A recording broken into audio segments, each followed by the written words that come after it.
Hello, everyone, and welcome back to Count Me In. I'm your host, Adam Larson, and today we have an incredibly inspiring guest, Nicky Billou. Nicky is a podcaster, coach, and the president and CEO of eCircle Academy. In our conversation, Nicky shares valuable insights on kindness and authenticity, lessons he attributes to his father. We delve into the power of thought leadership and how genuine storytelling can create profound connections with an audience.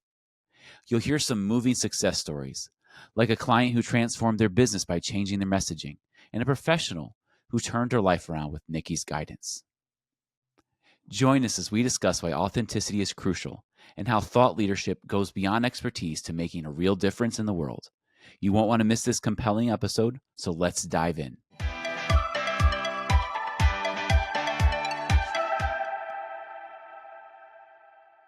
Well, Nicky, I'm really excited to have you on the Count Me In podcast today, and we're going to be talking, especially focusing on thought leadership, which you're an expert in. And when I talk about something like thought leadership, it's something that you hear that term a lot in the industry, and I wanted to hear, what is your definition? What exactly is thought leadership? Wow, what a great question. First of all, thanks for having me on the show, Adam. It's a real honor to be here. And thought leadership, really, the best way to define it is not original to me, but it's by comparing thought leadership to an expert. So an expert is someone who knows something, but they're invisible. A thought leader is someone who's known for what they know. Experts are a dime a dozen. Thought leaders are rare and valuable. Experts make, if they're lucky, 50, 70,000 a year. Thought leaders make $250,000, $500,000, $1 million, $2 million, $5 million, $10 million a year. It's much better to be a thought leader than it is to be an expert. I like that definition. And so, it's about being an expert. Why should we care about becoming a thought leader? Obviously, you just gave one incentive. There's great money if you can become a great thought leader in your industry. But what are some other benefits about becoming a thought leader in your field? Well, first of all, it means that you've reached the pinnacle of your field. You're somebody that's known as the go-to authority in a space. So let me give you an example. There's two professors. Both of them are from the University of Toronto. They're professors there. They both teach psychology in the area of social and personality. And they both graduated from top schools, one from Cornell, the other from McGill University in Montreal. Now, one of them is Dr. Jason Plax. You ever heard of Dr. Jason Plax? No, you haven't. The other one is Dr. Jordan Peterson. You ever heard of Dr. Jordan Peterson? Yes. Which one's the expert? Which one's the thought leader? And it's a lot better to be Jordan Peterson in your field than it is to be Jason Plax in your field, because you're going to be recognized as somebody who's moved the thinking in the field forward. Now, it sounds like that also comes with a lot of luck, being in the right place at the right time to be positioned as a thought leader. So you've talked about the benefits to your own self. What are the benefits to your business as well if you're trying to run an organization and suddenly you're recognized as a thought leader? Well, that's a great question, but I'm going to push back on the notion of luck and thought leadership. There's no luck involved, brother. You got to work your tail off to become a thought leader. And I believe very strongly that you make your own so-called luck. Now, as far as a business owner is concerned, or a founder of a company, why would they care about being a thought leader? Great question. Your business then will be seen as a business that's more than just about the grubby little business of making money. You'll be seen as a business that's about creating a transformation in the world and in the lives of your clients. So again, I'm going to give you an example. There's two companies, both in the automotive business, right? One of them is GM. Do you know who the CEO of GM is? Mary Barra. The other one is Tesla. Do you know who the CEO of Tesla is? Elon Musk. Now, I don't know what kind of car you drive, but if I were to ask you the following question, and I said, which one of these two companies do you think is more interested in making a difference in the world than they are simply minting money. Tesla or GM? Tesla, I guess, right? Why? Why? Have you ever seen Elon Musk Well, speak about cars, speak about the future of the planet, speak about the fact that there's going to have to be a time where we're going to run out of fossil fuels? You probably have at some point or another, right? And you're going yeah. to go to yourself, okay, this guy, he's got a vision, right? His vision isn't just I want to make as many cars as I can and sell them for as much money as I can. And GM right now is jumping on the bandwagon of making a certain kind of car. But the truth of the matter is that you don't really believe them when they say it, because they're not putting their money where their mouth is. They give lip service to an ideal, but what they're really doing is they're selling cars. There's nothing wrong with selling cars. I'm a fan of selling cars. I'm a capitalist. I believe in that. But I think if you're a thought leader in a field and you're also a businessman or a businesswoman, thought leadership is going to have the marketplace look at you as an authentic person. And the only way you can be a thought leader is if you're an authentic person. People are craving authenticity. They're tired of slick marketers. So thought leadership is for those that are real, that are authentic, that want to make a difference in the world that's beyond making money. And as I said, don't get me wrong, I am very much a fan of making money. Making money is amazing. And I want a lot of people to make a lot of money. But there's more to life than making money. And if making money is your sole goal, you're never going to be a thought leader. But if your goal is, I'm going to make a dent in the universe, I'm going to make the world a better place, I'm going to help people, I'm going to help human beings, man, you're going to make a lot of money as a byproduct of doing all that. Yeah, I think you've definitely gotten the point across for sure. And that whole my whole point about luck, I think, is what I mean by that is being in the right place at the right time sometimes comes with being, risen up as a thought leader with what you're working on. Yes, it takes a lot of hard work, and luck is not the right word to use there.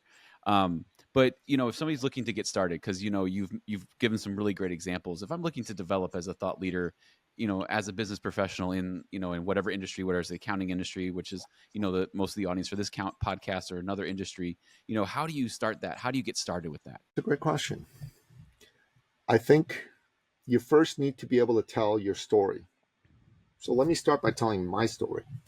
All right. So I'm actually originally an immigrant from the Middle East.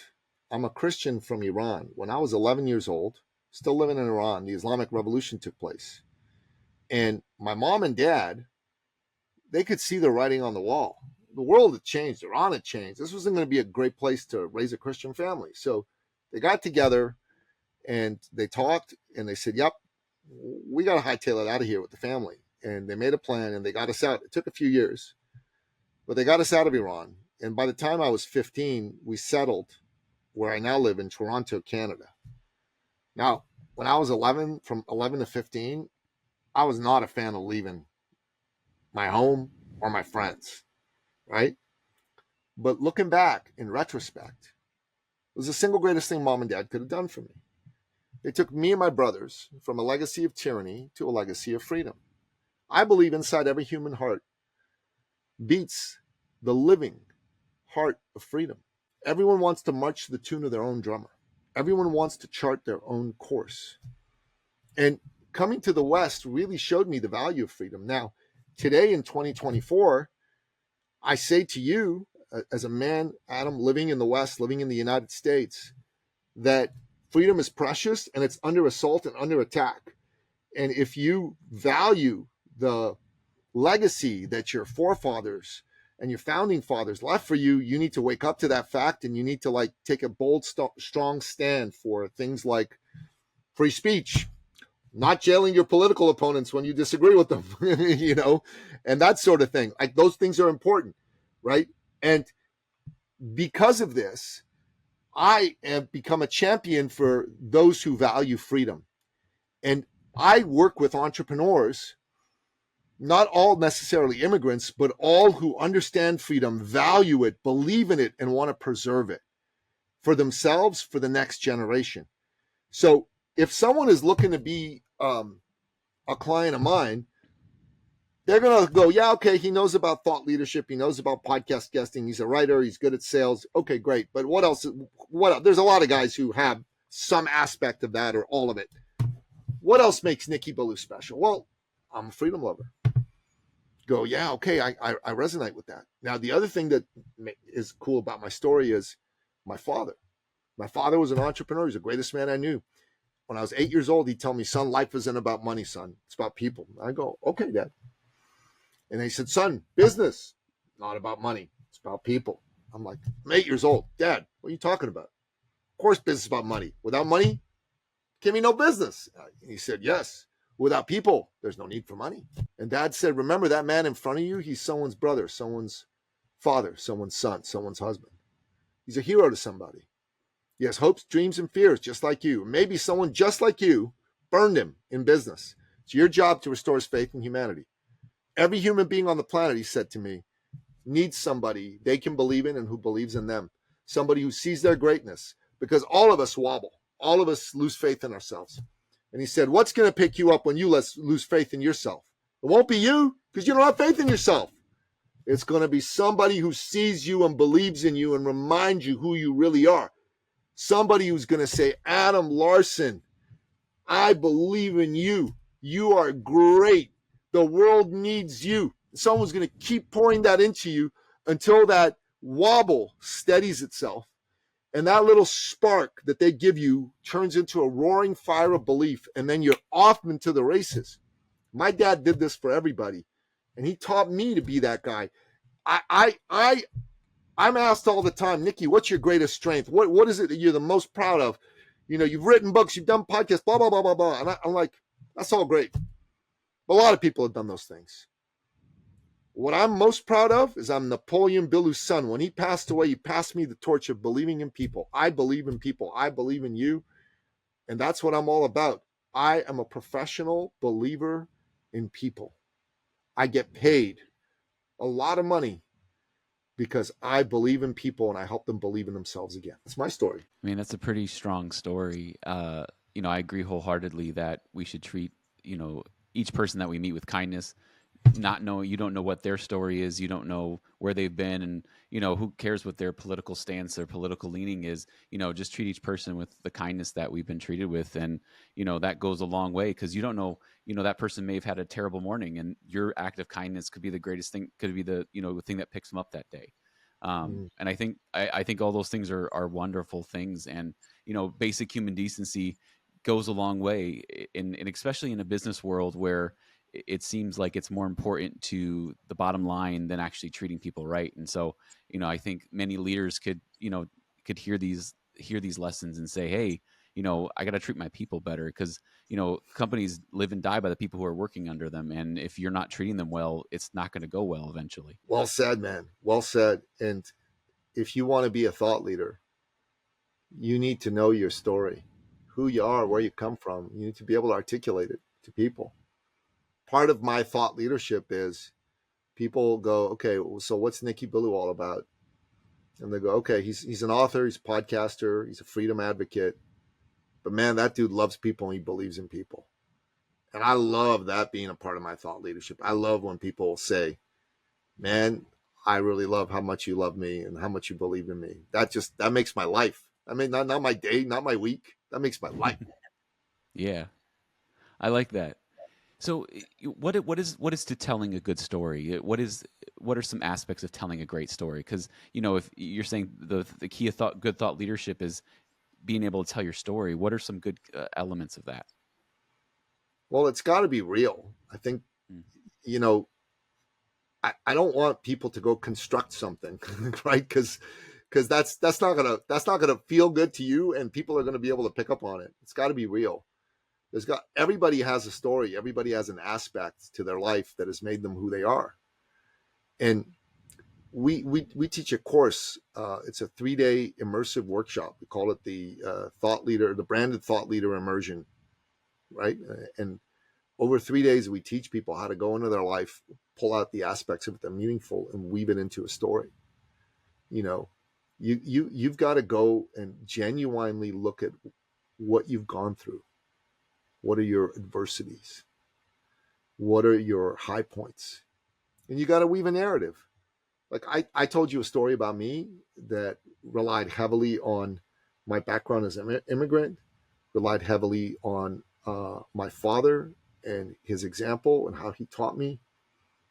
And it relied heavily on me absorbing those lessons and bringing them into the work that I do, right? There's a lot I left out in my life because if I tried to tell you everything about my life, we'd be here for 56 years, right? That's not what the point of this is.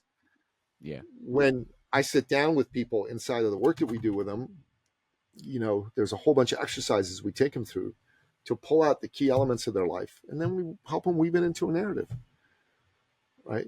But it needs to make a point. Your life is about something. Adam, your life's about something. Nicky Billou, my life is about something. Right now, my life is about freedom, is about taking a stand for freedom. It's about helping good people win. And it's about helping good people believe in themselves again. Because let's just say me and you, we're talking here at the end of this podcast, right? And we had a good time together and we say, hey man, this was great. Let's talk some more. I like you, you like me. Let's talk some more. And let's say you confide in me, and I'm making all this up here, that it's always been your dream to make $1 million a year in business, and you haven't done that yet, right? And I would listen to that, and I just go, okay, this is a good man. He cares about people. He deserves to make $1 million a year. I'm like, okay, I'm going to help him do that, right? A couple of weeks ago, I was really proud to announce the 12th person in our community had made $1 million in a single year. That was awesome. 12 people had done that. So I thought, man, that just warmed the cockles of my heart when I heard her say that. So I'd come and sit with you and I'd go, so Adam, so tell me, why is that important to you? And you tell me why it's important to you. And I go, why do you think you haven't done it so far? That's where the rubber meets the road, right? Because most people would want to have just a soft conversation with you, right? Of course. They don't want to offend you. They don't want your feelings to get hurt. I'm like, I'm offending your greatness if I don't go there. I'm offending your higher self if I don't go there and make you look at why you haven't hit something that's obviously very important to you. And I'm going to dig until we are both clear why that is. Until you're like, oh my God, oh, okay, yeah, this is it. Because that's the leverage that I'll need to help you take the actions to get you to 1 million. Otherwise, you'll stay at 100,000, 200,000, whatever the case may be, right?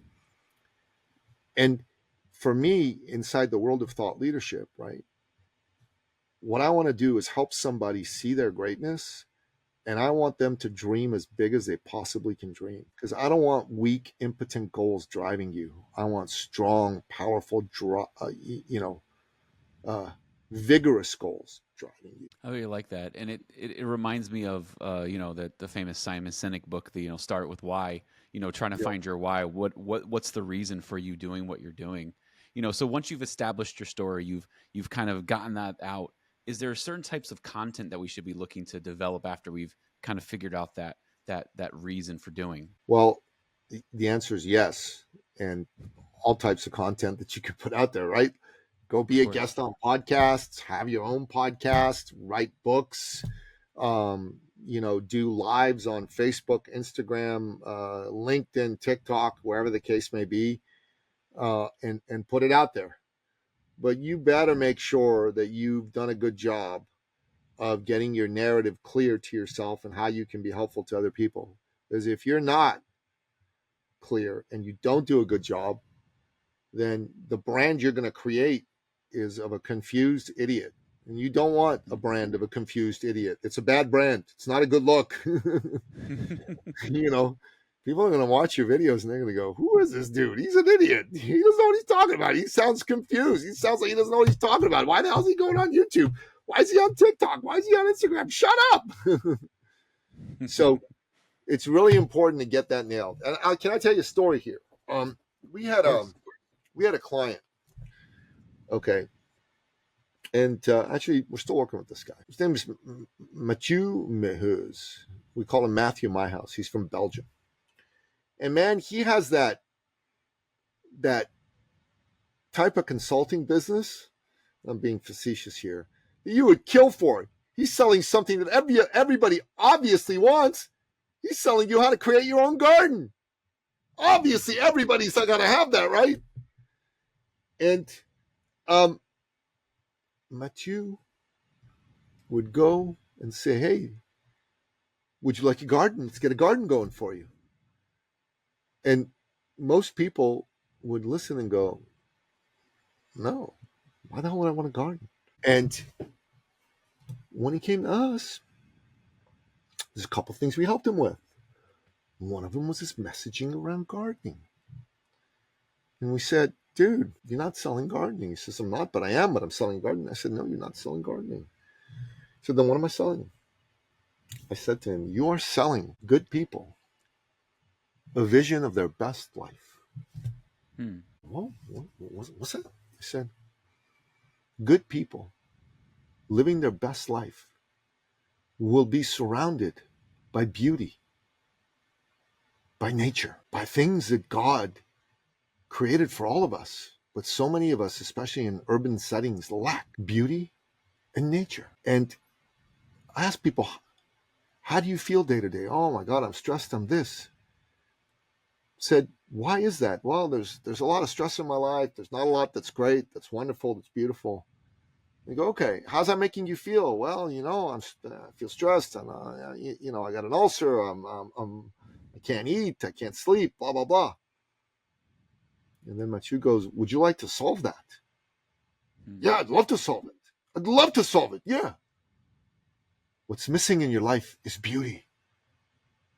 Beauty will make all that tension go away. Yeah, you're right. Beauty. Well, how do I find beauty? Well, there's beauty in nature. Adam and Eve lived in the Garden of Eden. We need to create your own Garden of Eden. We can do that? Yes. Okay, sign me up. That's so much more powerful than, would you like a garden? You need a garden. You know what I'm saying? You need a garden. And dude, so one of my programs, a sales accountability program, we call it 90K in 90 days. We help you make $90,000 in sales in 90 days extra.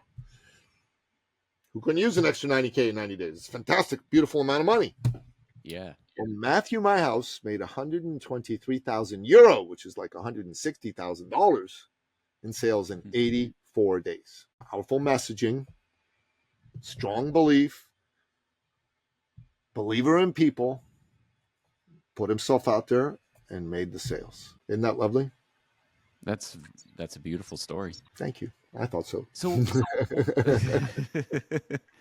one thing that, makes me think of, let's say, somebody's gone through and they're putting content out there, they're being successful. How do you stay motivated to keep going? Because obviously at some point, like, there's going to be highs and lows with any journey, with anything that you're working on, with any, especially, a thought leader. You can be that thought leader, but you have to keep producing things to stay relevant, right? If you're just doing it for yourself, you will get bored and you won't want to do it after a while. If you're doing it for a bigger purpose, then you won't get bored. Remember, life is a people game. It's not a numbers game. You're not here to see who accumulates the most dollars and toys, and that's how you win. You're here to see how much of a meaningful difference you can make for your fellow man and how many human beings' hearts and lives you've touched. And that's how you win. And I'll tell you another story. It's one of my best stories. January 2018, there was a woman who was introduced to me. I'm going to call her Julie. Julie was the country director for Canada for one of the world's oldest and largest professional and personal development firms. World famous organization, been around since the 60s. Julie was a rock star. She was very successful, but she decided that she needed help. So she brought in a man who she thought was very talented to help her run the company. Now, at first, they got along great. But after about a year, their visions of the future started to diverge. And there's a board of directors involved. And there was a showdown. It was Julie or it was him. And the board sided with him. And she was out of her own company. Very publicly out of her own company. How can you be kicked out of a company you started? With a board of directors? Easy. Steve Jobs, Apple, early 80s. Yeah. John Scully gets brought in. Love fest at first. Visions diverge. Showdown. Board sides with John. Steve's out. Yeah. That's what happened to her. 18 months go by. She is lost. And then someone introduces her to me and my team. And Julie, I could see this was a good soul. So me and my lady, I work with my lovely better half, Teresa Dugwell, one of the greats. Teresa set 3 world records running 12 hours on a treadmill. She coached for Tony Robbins, 12,000 hours of coaching. She is a rock star coach, rock star. She comes to me and we say, wow, this girl's been hurting. She's good people. Let's pour into her. We pour belief into her. We pour love into her. She starts to believe in herself again. In her first month, she does $10,000 in coaching sales. In her second month, she does $12,000. In her third month, she does $18,000 in coaching sales. In her fourth month, buddy, she does $62,200 in coaching sales. Wow. At the time, that was the fastest leap to that level. People have broken it since. But anyways, she lives in Ottawa. I live in Toronto. It's a 5-hour drive. And I have a son. At the time, he played soccer. He's very good. He won a bunch of championships. And honestly, he could still be good. But right now, he's 18 and not sure that he's going to play, wants to play right now. But there was a tourney in Ottawa, June 2018, 6 years ago. I drive him to Ottawa. Team wins the tourney, and I call her up. I say, hey, you got a son my boy's age, 12-year-old son. Want to come watch the tourney with him? Sure. She comes with her boy, watch the tourney. We buy some lunch. We talk, we eat, drive home. A few weeks later, we had one of our quarterly branded thought leader immersion workshops. This is a very high-end, high-ticket program we offer. And there's a point in the program where I do an enrollment upsell opportunity. The way I do it is I call on the people in my community to share their stories. That's how I do it. So I did that. Who'd like to share? Julie didn't wait to be called on. She leapt onto the stage. And I'm like, oh, okay. Go on over. And I recede in the background. I stand behind her. And for a few seconds, she's not talking, but I see her shoulders start to go like this. And then I hear her sob. I'm like, oh, why is she crying? Like any man presented with a crying female, the first thought that goes through my head is, what did I do to make her cry? Right? Of course, nothing. My lady comes up with a box of tissues. She gratefully grabs a couple, blows her nose loudly, and in between sobs, pulls me close to her and says, Nicky, you didn't know this, but when you and your little son came to visit me and my little son in Ottawa, on our way over to see you guys, my little son said, Mommy, who are we going to go meet? 12-year-old boy, full of piss and vinegar, excited. And she goes, oh, sweetheart, we're going to go see Nicky Billou and his son. He's just trying to, get him to be quiet, really. It worked. All of a sudden, he got really quiet. And he said, oh, Mommy, are we going to meet the man who saved our family?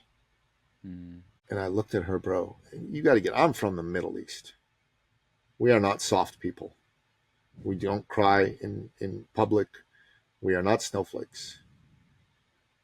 I cried like a little girl. I mean, cried like a torrent. And then we hugged, and everybody goes, oh. And then she says to me between sobs and tears and hugs, you didn't know this, but when I first came to see you, I was broke. I hadn't made any money in 18 months. The bank hadn't been paid their mortgage in several months. They were about to foreclose on our home. My husband and I were fighting every day like cats and dogs in front of our 3 sons.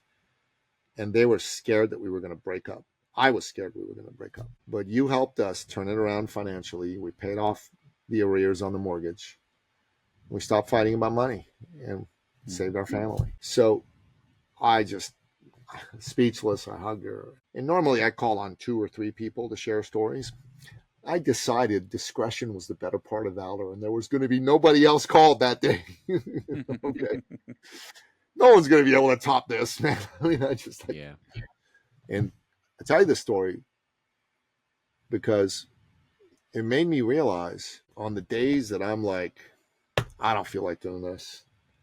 I want to go to bed. I want to go lie in the sun. I want to watch some Netflix marathons. Makes me realize why I won't do any of those things. And I'll keep working.